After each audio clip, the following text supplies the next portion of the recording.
Po delata ќе те prepoznam. Тој е продолжувач на великото дело на Свети Климент Охридски во наше современо време.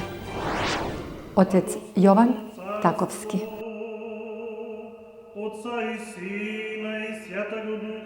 Професорот доктор Јован Таковски за свое епохално дело ги смета преводите на минеите и досега спомнатите богослужбени книги, трудови на кои тој работи веќе 20 години.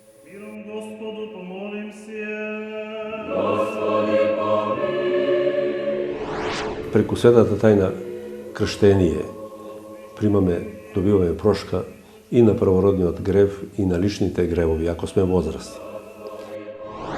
Кои се последиците ако христијанинот не си ги исповеда своите гревови?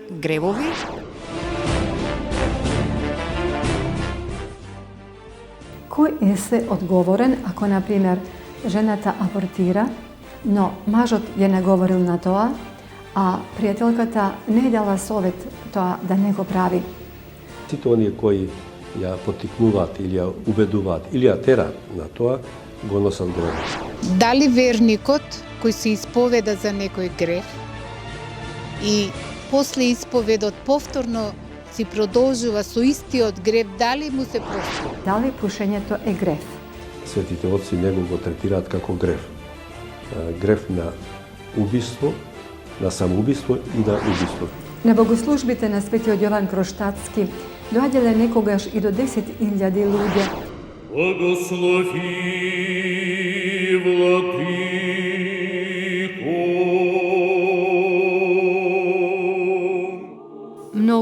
Многу гревови имаме. Покајте се за она што сте го сгрешиле. Во тој момент целиот Божји храм се тресел од општ плач. И сите наглас ги исповедале своите гревови.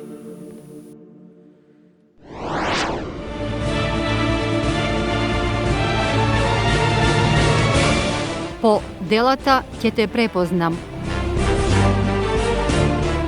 Покаяние и исповед, пат кон спасението. Прв дел.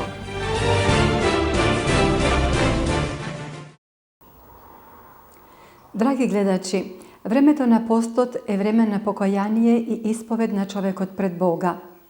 Затоа денес разговараме за светата тајна покаяние и исповед, тајна која го води човекот до спасението.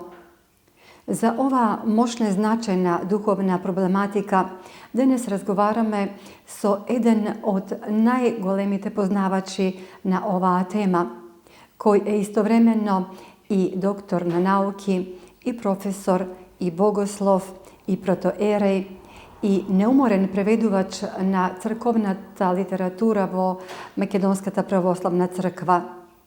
Според обемот и значењето на неговата преведувачка дејност, можеме да кажеме дека тој е продолжувач на великото дело на Свети Климент Охридски во наше современо време.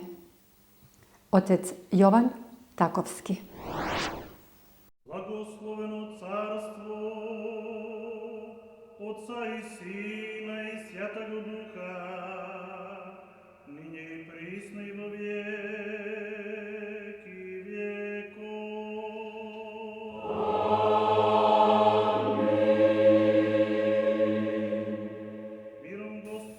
Професор доктор Јован Таковски, протоереј и ставрофор, е роден на 18 март во 1942 година во селото Умлена, Пехчево, Република Македонија. Тој е осмо од 9 деца на родителите Санда и Димитар.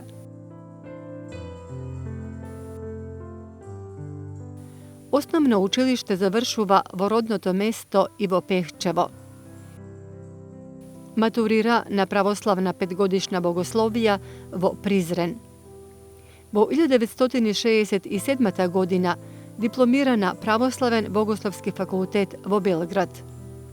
Учесник е на Сеправославната конференција на православието во 1966 година во Белград За време на студиите е и диригент на хорот на факултетот, со кој има настапи на најзначајните духовни манифестации и празници. Дипломира и на Филозофскиот факултет во Скопје, на катедрата за француски и македонски јазик во 1980 година.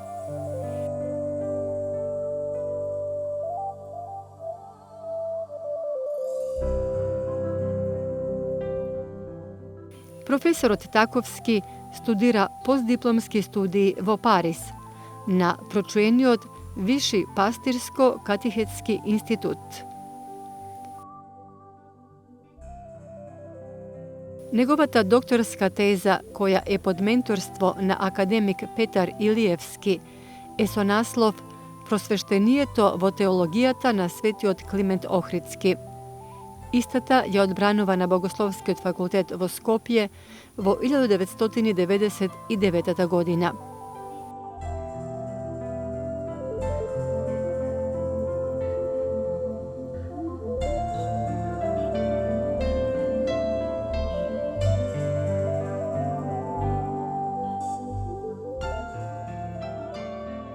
Бил професор во богословијата Свети Климент Охридски во Скопје од 1969 до 1977 година. Од 1997 година до пензионирањето до 2012 година е професор на Богословскиот факултет Свети Климент Охридски во Скопје, каде бил избран и за декан на факултетот.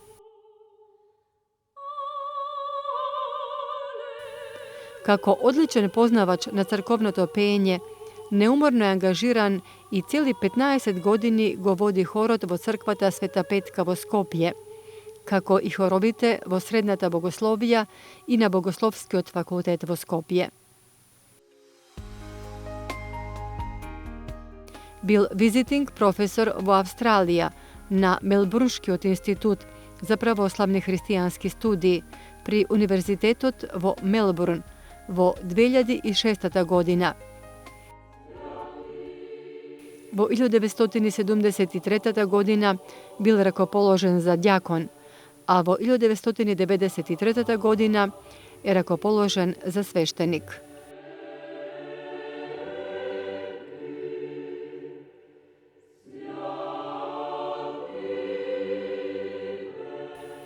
Од големиот број обемни и мощни значени трудови и преводи ги издвојуваме следните. Патрологија, прв и втор дел, која е наука за светите отци, издадена е во Скопје во 1980 година. Прва црковнословенска граматика со црковнословенско и македонски речник.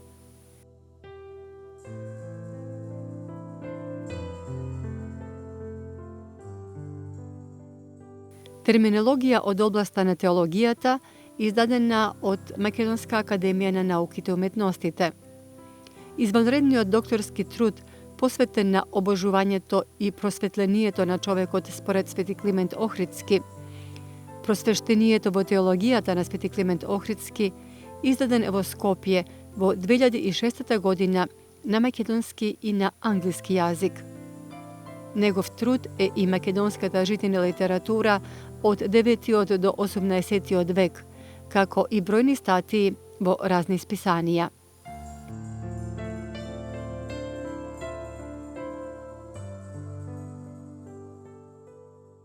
Позначени преводи на професор доктор Јован Таковски од француски на македонски јазик се Тартаренова трилогија на Алфонс Доде, Јулија или Новата Елоиза и Обштествениот договор на Жан-Жак Русо. Преводот на книгата Расказите на еден поклоник, кои се од непознат автор, издадени се во Битола. Вероучението за православните семејства од група француски православни христијани со наслов Бог е жив е извонредно поучна православна книга.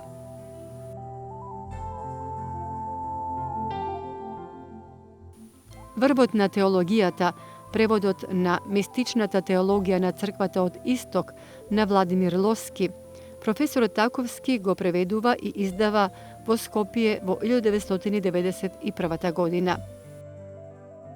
Од мощно обемните преводи на професорот доктор Јован Таковски од црковнословенски, односно старословенски јазик на македонски, ги издвојуваме.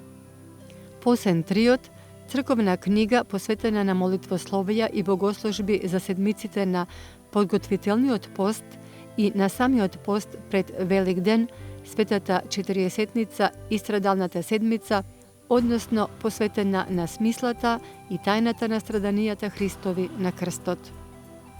Цветен триот, црковна книга посветена на молитвословија и богослужби од Велик ден до Педесетница, во која се објаснува смислата на воскресението. Избор на месечни и празнични богослужби, прв том од септември до јануари и втор том од февруари до месец август. Октој, прв и втор том, црковна книга наменета за певниците и за пеачите, составена од 8 гласа, пошто го добила своето име Октој. Неговото најново, исто така грандиозно дело е преводот на собраните дела Слова, поуки, житија на Свети Климент Охридски, издадено во Скопје во 2012 година. Професорот Таковски во овој период ги преведува и минеите, книги за богослужбите, молитвословијата и песните за неподвижните празници од годишниот круг. За секој месец од годината произлегува по еден том од 12 тома колку се содржани во годината. До сега се завршени минеите од јануари до месец септември. Овој труд е значаен и од друг аспект. Преводот на македонски јазик е трет превод во светот, по францускиот и англискиот, односно заради нивната сложеност и обемност, минеите до сега не се преведени на други јазици.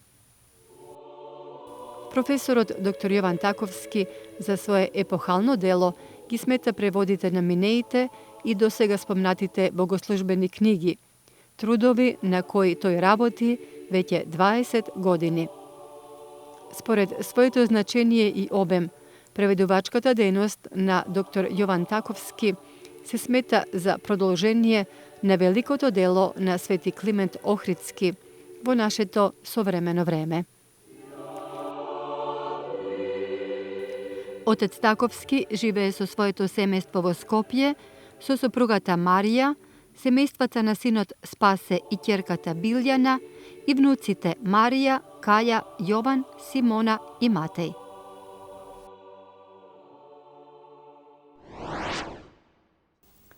Отец Таковски, ви благодарам за учеството во ова православна едукативна програма која е во слава на Бога и за духовна полза на верниците. Благодарам на поканата и за можноста да земам учество во оваа емисија и да дадам придонес кон запознавањето со оваа мощна и значајна света тајна на црквата, која, за жал, кај нас, нашиот народ, малку знае, малку е позната меѓу нашиот народ и малку е практикувана, а е многу значајна и многу важна. Голема привилегија и чест и искрена радост да се разговара со вас. За почеток, кажете ни од каде доаѓа зборот покаяние и што тој во својата суштина значи? Зборот покаяние доаѓа од грчкиот збор метаноија, што буквално значи преумување. Што значи тоа преумување? Тоа значи дека во еден момент од животот ја сваќаме својата состојба, нападнатост на грешност и донесуваме одлука, решение да го свртиме текот на нашиот живот. Тоа значи да се преумиме, односно да почнеме да мислиме и да твориме поинаку отколку што до тој момент сме правеле во животот. Значи, светата тајна покаяние би требало да значи една пресвртница во поглед на нашето и мудрување, и мислење, но и однесување и живење. Тоа би било преобразба на целокупната личност? Да, целокупната личност. Значи, преку светата тајна крштение добиваме прошка и на првородниот грев, и на личните гревови, ако сме возрасти. Но за жал, и после тоа сме склони кон гревот и грешиме. И затоа Господ Исус Христос, нашиот Спасител, во црквата, која е Негово тело, ни дал еден дополнителен лек, едно второ крштение, како што го нарекува Свети Климент, светата тајна покаяние, преку која ние можеме повторно да се измиеме од своите гревови и да тргнеме напред во практика на другите свети тајни, на прво место на светата причесна Евхаристијата, но и практика на сите други добродетели, за да можеме да ја достигнеме крајната цел на нашето живење, а тоа е Царството Небесно во заедница со Света Троица, Отецот, Синот и Светиот Дух. Отец, како влезе гревот во човекот? Познато ни на сите дека Бог го создаде човекот на крајот од сите своји созданија и за разлика од сите други го обдари со образ, со можност да го стекне и богоподобието, односно да стане дури Бог по благодат. Но човекот во рајот не ја искористи таа можност, односно ја злоупотреби својата слобода како најголем дар на човекот, по кој човекот се разликува од Бога, и го послуша советот на ѓаволот преку змијата, кој за да го измами му даде еден предлог, вели, кога ќе вкусите од дрвото забрането, нема да умрете, ами ќе станете богови, како богови. Значи, во коренот на гревот е желбата на човекот да стане Бог без Бога, да го заземе местото на Бога, прекршувајќи неговата заповед. Сушност, во основата е прекршување на заповедта Божја, забранета, што Бог ја даде за да ја вежба волјата на човекот. Оти Бог не сака на сила да не спасува. Тој сака, тој дар голем што ни го дал, да знаеме ние да го искористиме. Или да избереме заедница со Бога и Царство Небесно и вечен живот во заедница со Бога, или да бидеме со оне другиот, со лукавиот, пак ако сме со него, води во пропаст и во вечни маки. Дали е гревот наследен? Преку физичкото раѓање ние го наследуваме гревот. Еве и во Псалмот 50 вели, ете во грев сум зачнат и во беззаконие ме роди мојата мајка. Значи, ние се зачнуваме со тој грев и од тој грев првороден ние се очистуваме преку светата тајна крштение. И така стануваме членови на црквата. И така стануваме членови на црквата, која е тело Христово, телото Христово. И во црквата пак Господ ни дал се што е потребно за да ја оствариме таа крајна цел, Царството Небесно, за наше очистување, осветување и обожување. Со светата тајна крштение, човекот се ослободува од првородениот грев, но неговата природа и натаму останува склона кон гревови. Значи, таа е склона кон гревот и ние можеме, ако сакаме, да останеме и да не грешиме. Ако ја правилно сватиме слободната волја што ни дадена од Бога. Меѓутоа, за жал, ние подлегнуваме под искушенијата што ни ги нуди лукавиот ѓаволот за да не заведе, а ние знаеме дека најголема желба на ѓаволот е да го уништи човечкиот род и бара начини и разни начини да не заведе, да не наведе на својот пат. И ако Господ не го ограничува ѓаволот во неговите намери, тогаш не би постоел на прво место ниту еден христијанин. Никој не би се спасил, веројатно. Значи, меѓутоа Господ поради своето милосрдие ја ограничува силата, моќта на ѓаволот, а му дозволува заради наше добро да ни пушта и искушение, па ако го победиме лукавиот и тие искушенија, тогаш да го добиеме и венецот на славата. Во животот имаме две можности да бираме. Или со Бога, послушност на Бога, исполнување на неговите заповеди, или послушност на ѓаволот. Нема друга состојба. А за секој грев, светите отци велат, стои ѓаволот. А по гревот следи смрт. На прво место духовната смрт, а потоа и телесната смрт. Во ова емисија имаме и прашања од наши верници од црквата Свети Јован Крстител во Капиштец во Скопје, зашто од срце им благодариме. Да го чуеме првото прашање на верничката Лиле Ангелевска. Што е гревот и кои се последиците ако христијанинот не си ги исповеда своите гревови додека е жив и кои се последиците по неговото упокојување? Гревот е на прво место непослушност кон Бога, прекршување на Божјата заповед и отпаѓање од Бога, одвојување од изворот на животот. Значи, или промашување на целта. Значи, гревот е состојба која не одвојува од Бога и запаѓаме во разни пороци и страсти кои се спротивни, забранети со Божите заповеди и ако тргнеме по тој пат, по грешен пат, тој води, како што реков, прво во духовна смрт, а после може да биде причина и за многу страдања, и духовни страдања и физички страдања. Единствено време дадено од Бога за нас на покаяние е овој земен живот. После смртта нема покаяние. И најстрашното е што ние еден ден, ако не се покаеме овде, веднаш после телесната смрт ќе станеме свесни што сме пропуштиле, но не ќе можеме да се вратиме назад, да се каеме. Да не наседнуваме на пропагандата на некои погрешни учења кај нас, источнашки, во така наречената реинкарнација, која е мощно присутно, според која, ако не успееме овде да ги очистиме гревовите, после смртта нашата душа ќе оди во некое животно или во некое друго тело и на крајот ќе се очисти. Значи, да не наседнуваме затоа што е мощно присутно ова, да речеме, источнашко сваќање кај нас и некои го сметаат за исправно и си мислат, и да умрам неисповеден, ќе грешам овде, па во некој друг живот, во некој друго тело, ќе имам време да се исповедам. Не. Нашето православно учење, Господ Исус Христос, ние учи дека ние имаме овој живот како можност за да оствариме, да обезбедиме вечен живот. После смртта нема покаяние. Смртта е всушност одвојување на душата од телото, која веднаш потоа, како што вели апостол Павле, оди на суд. Тој вели во посланието до евреите, тамо да не се оддалечуваме, на човек му е судено, вели, еднаш да умре, а веднаш потоа суд.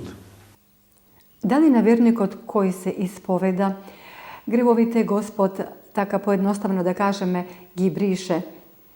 Дали душата, кога ќе замине од овој свет, веќе не е одговорна и нема да и се суди за тие гревови? Ако има искрено покаяние, сигурно. Тоа е многу битно да знаеме, затоа што има луѓе кои се исповедаат, но не се сигурни дека им е простено. Так. Па потоа и после исповедта чувствуваат грижа на совеста и страдаат.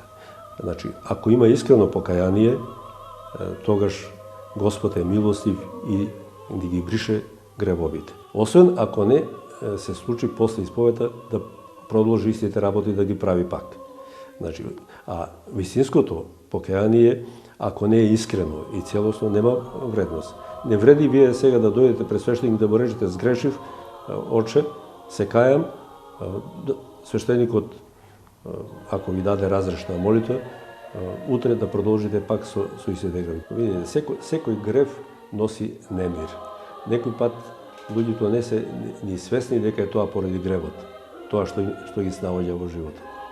Меѓутоа, колку и да се трудиме да совеста да си ја смириме, ако сме направиле некој грев, гревот јаде како црв, како рđа, нагризува човекот. И денес, утре, нема ништо полошо од грижа на совест. И затоа, најдобриот лек, веламе, е човек да свати својата состојба во која се наоѓа и да реши просто да го смени начинот на живење. Во која мера гревовите се дело на човекот, а во која мера дело на нечестивите сили, на ѓаволот? И како човекот да препознае кога е нападнат од ѓаволот за да направи некој грев? За секој грев стои ѓаволот. Но не може да знаеме дека ѓаволот не може да не принуди да направиме грев. Тој може гревот да го завитка да ни го представи во најсветла форма, да ни го направи привлечен. Кај нас велат да го завитка во обланда, например, за да не фати на својата јадица, но нема сила да не принуди.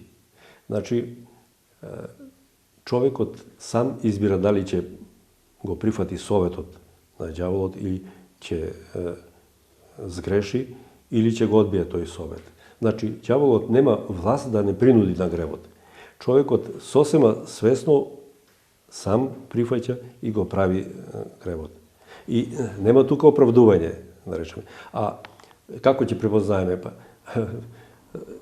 Сигурно Бог никогаш не ни советува ние да направиме нешто што е спротивно на неговите заповеди. А секој христијанин и секој човек треба барем најмалку да ги знае, да го знае декалогот, 10 Божи заповеди и оние двете најголеми заповеди за љубовта кон Бога и кон блискиот, и да процени дали е тоа во согласност со заповедите Божи. Секој човек, кога ќе го искушува нешто да направи, треба да си постави прашањето дали ова е согласно со учењето на Господа Исуса Христа. Значи, Господ Исус Христос треба да биде нашиот критериум на размислување и осување. Што би рекол Господ Исус Христос на ова? Ако не е во согласно со него, тоа е сигурно од лукавиот. Значи, има начин да се препознае, но најбитно е ние да станеме сензибилни, чувствителни и да правиме разлика меѓу гревот и добродетелта. Оти најтешката работа, најлошата е што лукавиот ни го помрачува умот за да не правиме разлика. Па често пати денес се случува добродетелта да биде третирана како порок, а порокот како добродетел. И многу луѓе денес ќе наоѓаат оправдување за пороците, а напротив, добродетелите и добродетелните луѓе ќе бидат исмејувани, како луѓе застарени, несовремени и така натаму. Значи, на некој начин гревот станува современа работа и се гордееме со гревот. Ако можеме да измамиме, да излажеме, да украдеме, да водиме неморален живот и така натаму. А додека оние кои живеат честно и искрено, тие често пати се исмејувани. Значи, можеме да се спротивставиме на гревот ако ја побараме Божјата помош? Можеме. Точно е. Господ вели, без мене не можете ништо да правите. Но битно е ние да ја бараме благодата Божја, Божјата помош.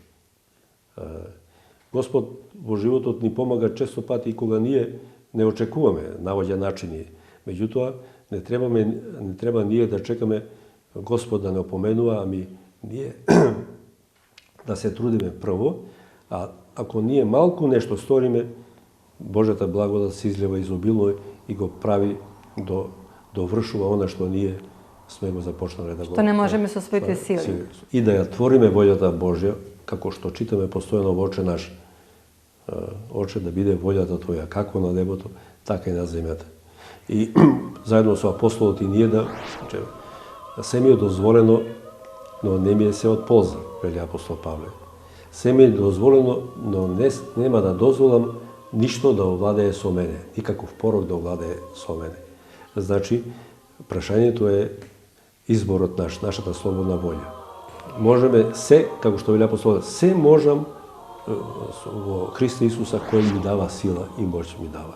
Значи, ние можеме се да направиме со помош на Божјата благодат и подкрепа што ни ја нуди во. Тоа е прекрасна кратка молитва која би можеле што почесто да се ја повторуваме.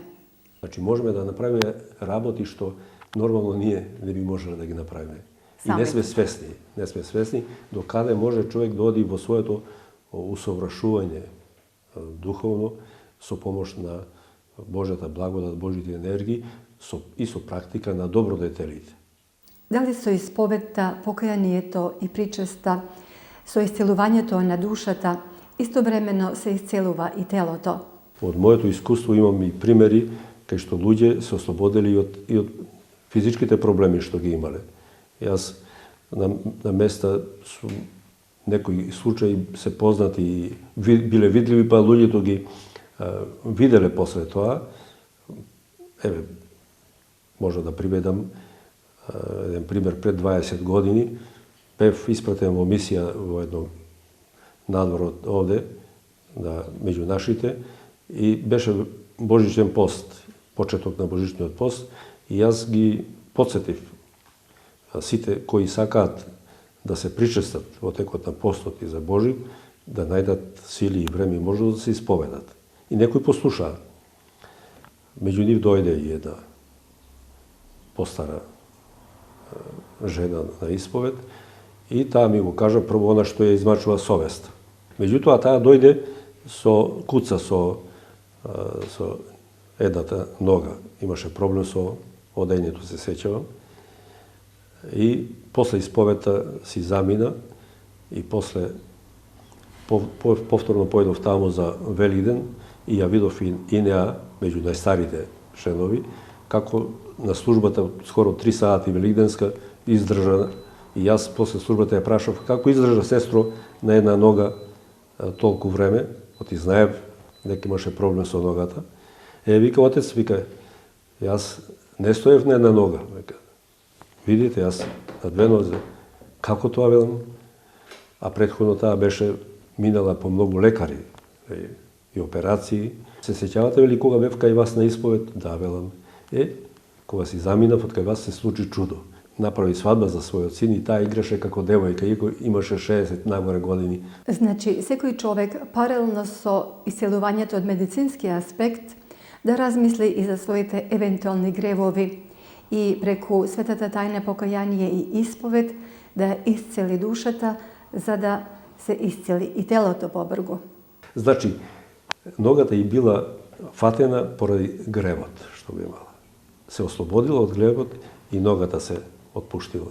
Еве, ние имавме, во неделата читавме Евангелието за оној што бил фатен во Капернаум и неговите блиски пријатели го довеле пред Господа на ударот и го спуштиле пред Господа.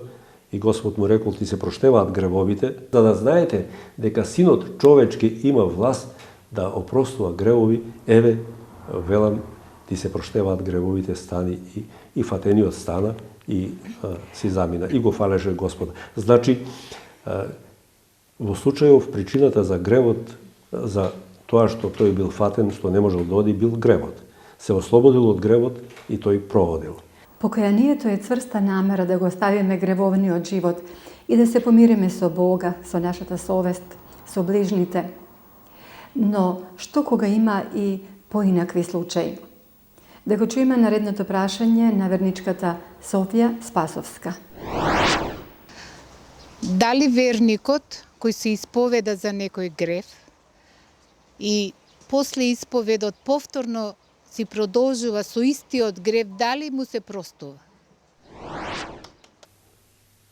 Услов за да даде свештеникот разрешна молитва при исповета е ветување и решеност за оние гревови што ги исповеда, што ги признава и за кои се кае, да вети дека ќе престане да ги прави после тоа.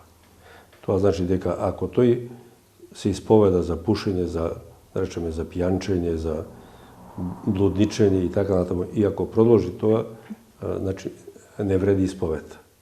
Дали може да се причести? Не, ако си продолжи не може. Не може, значи не вреди, значи он треба да даде ветување и да се бори со гревот. Некои од верниците ме замолија да ве прашам дали пушењето е грев. Сега, дали пушењето грев? Мнозина кај нас се заразени од овој порок опасен и не се свесни за тоа дека светите отци него го третираат како грев. Грев на убиство, на самоубиство и на убиство. Зошто? Затоа што пушачот со внесувајќи ови отрови во организмот, во белите дробови, има голема шанса да заработи сериозна болест. Да не зборувам јас сега за она што науката го докажува, медицината, колку од пушачите заболуваат од канцер, од рак на белите дробови, но е штетен и на другите органи. Но тој е грев и на убиство на други. Зошто? Затоа што има многу неодговорни родители кои пушат дома по домовите во присуство и на мали деца. И оние што не се пушачи, всушност поради нив се пасивни пушачи и тие ќе имаат утре последици од тој нивен грев. И за тоа јас имам еден пример, многу и повеќе примери, кај што родители, млади родители, несовесни, си ги упропастуваат своите деца уште во раната младост, детската младост, пушејќи во нивно присуство. Им даваат и пример. И лош пример, но ги уништуваат. Не знам емисијата дали дозволува. И тука имам примери повеќе карактеристични, но еден, уште од пред 20 години, донесоа дете 3 годишно да му чита молитви во црквата, затоа што детето невротично на 3 години нити може да спие, крши се што ќе биде на негов дофат и вели се избезумивме веќе, не знаеме што да правиме, вели. Поради ова. И му прочитав на молитва, беше Јованден, се сеќавам, пред моето враќање тогаш, и вел, ајде да појдеме дома, слава ни е. И појдов дома, кога влегов дома, не може да се влезе од смрдеа од ова. И беше ми јасно од каде детето е невротично на 3 години. И после им забранив, тие во мало станче живеат, на околу 20 на квадрати. Таткото вели, па јас не можам, вели, да заспием без цигара, а детето спие покрај него во креветчето мало. Значи, и му забранив пушење, и нему, и на невестата, и на гостите да не пушат, и при наредното одење детето беше сосема здраво. Отец Таковски, кој е се одговорен ако, например, жената абортира, но мажот ја наговорил на тоа, а пријателката не е дала совет тоа да не го прави? Во овој чин на грев, кој е се одговорен пред Господа? На прво место е секако жената, мајката, меѓутоа сите оние кои ја поттикнуваат или ја убедуваат или ја тераат на тоа, го носат гревоти. И тие можеби и повеќе од нова. Меѓутоа, за да не дојде до несакани ова, особено кај младите. Јас сум имал можност со девојчина од 14 години, например, да дојдат на исповед.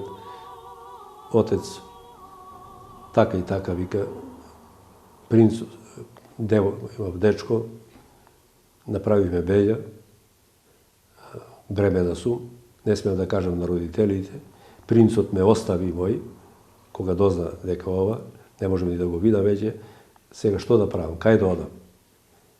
На родителите не смеам да кажам. Така. Тоа се сериозни работи, можеби не треба да ги кажувам отворено вака, меѓутоа не посочувам, јас го посочувам како појава.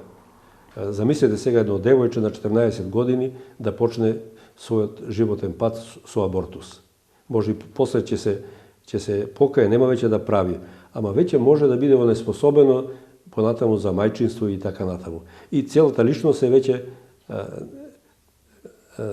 може да се каже оштетена. Човекот кој почнува животниот пат, например, на абортус на 14 години, после што можете да очекувате понатаму.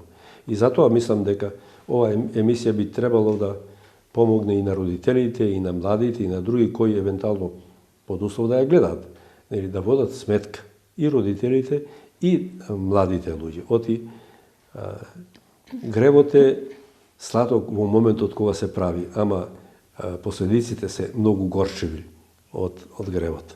Особено овие гревовите на сексуалниот разврат. Последиците од тој сексуален разврат кој е кај нас во мода и се третира како мода, например, дека колку повеќе имаш momčine ili ženi, toliko pouspešen si, neli.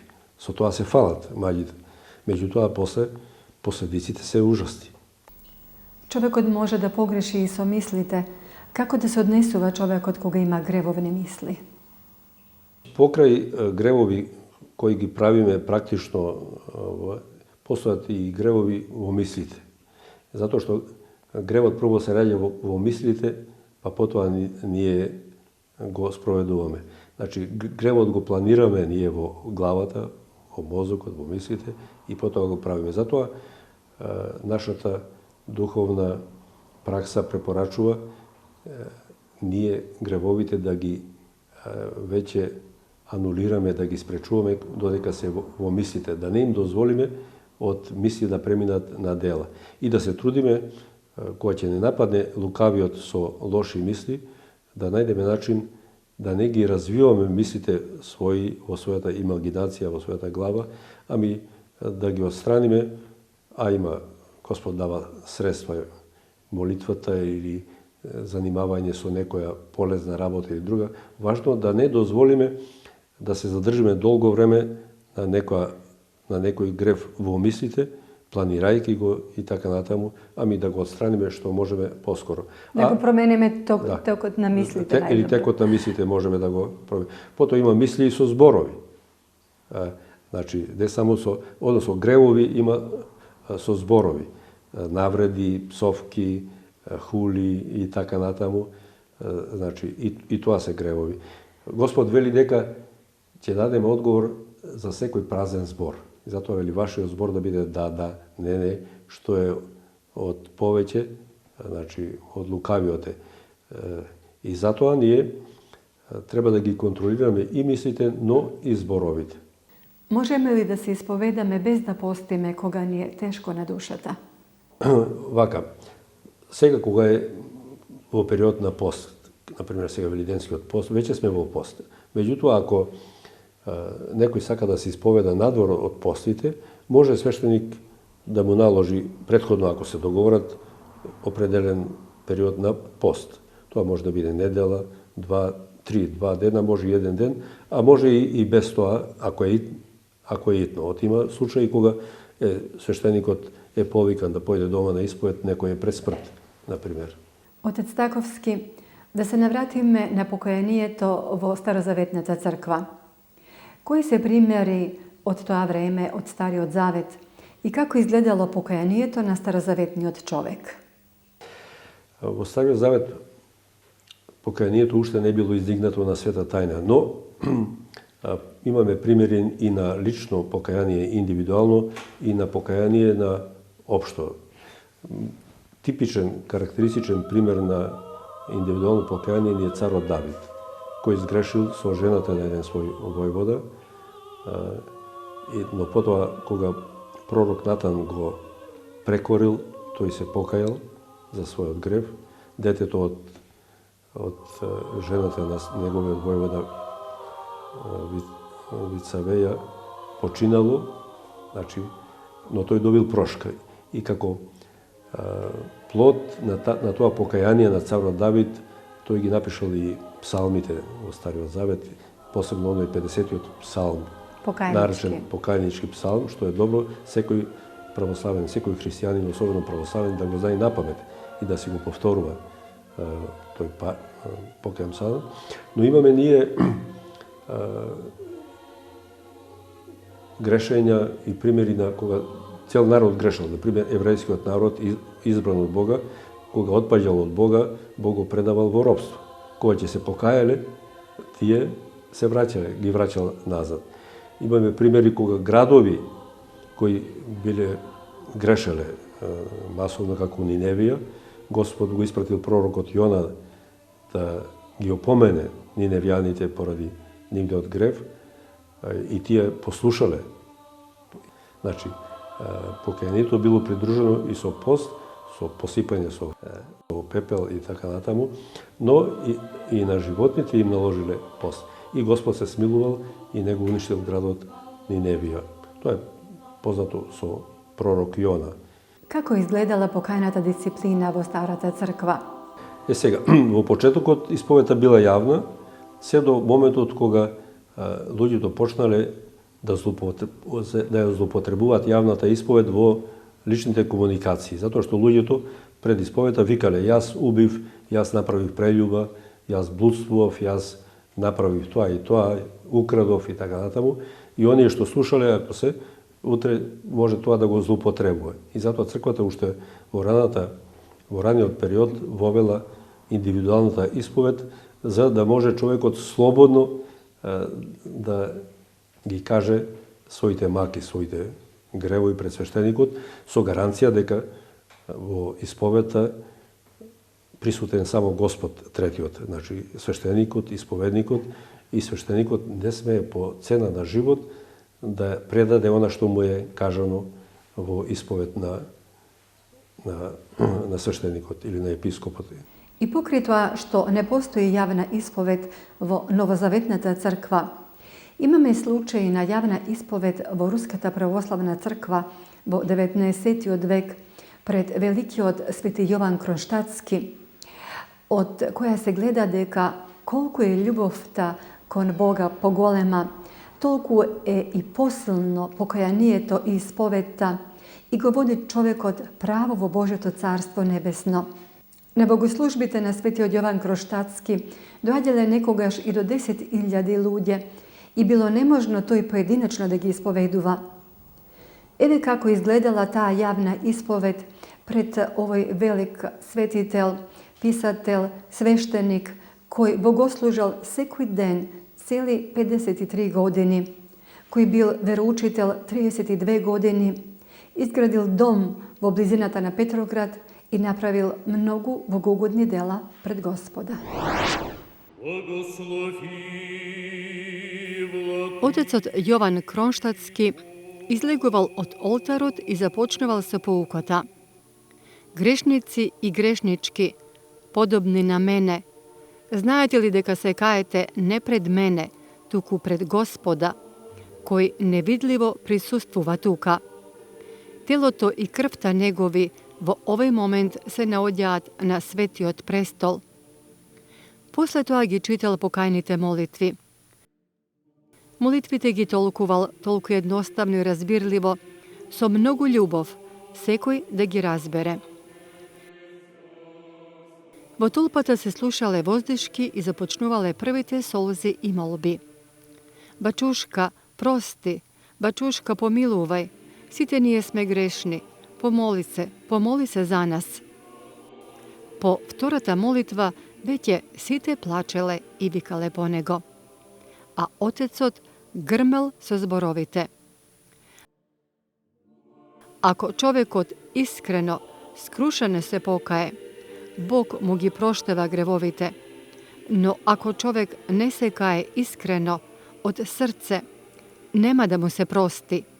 Треба да се каеме горко, срдечно, не само листјата и гранките, туку и корените да ги искорениме на злото. Браќа и сестри, се каете ли вие? Ги знаете ли своите гревови? Пијанствувате ли? Вршите ли блуд и прељуба? Лажете ли? Завидувате ли? Богохулите ли? Крадете ли? Мразите ли? Говорите ли зло? Грмел светиот отец Јован Кронштадтски. Да, многу гревови имаме, сите не можеме да ги изброиме. Покајте се за она што сте го сгрешиле. Во тој момент целиот Божји храм се тресел од општ плач. И сите наглас ги исповедале своите гревови.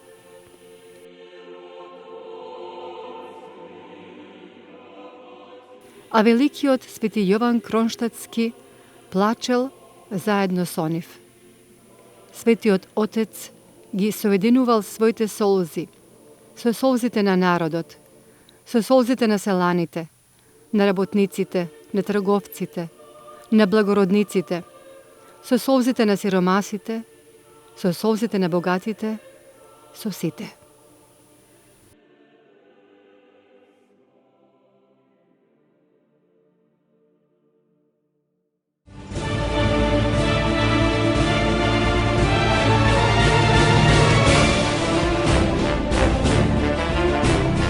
Покаяние и исповед. Пат кон спасението. Крај на првиот дел.